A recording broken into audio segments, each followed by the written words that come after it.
मला आहे ना लग्नाच्या आधी अशा भाज्या खायची सवयच नव्हती, कारण मी मम्मीच्या इकडे ना अशा भाज्या कधीच बनवलेल्या नव्हत्या आणि नवीन नवीन लग्न झालं ना तर मला भाजीच जमत नव्हती. तर तीच म्हटलं तुमच्यासोबत शेअर करावा कोथिंबीरीची भाजी.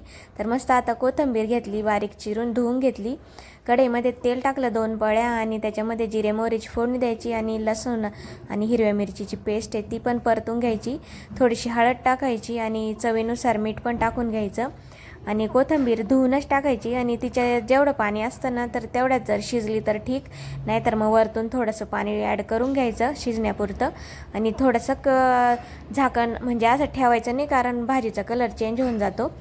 तर थोडी शिजली का नंतर वरतून थोडं पाणी राहिलं का पीठ असं भुरळून द्यायचं त्याच्यामध्ये, बेसन पीठ. तर मस्त परत त्याच्यानंतर थोडंसं झाकून ठेवायचं, वाफवून द्यायचं पीठ शिजेपर्यंत. मस्त कोथिंबीरची भाजी तयार होती.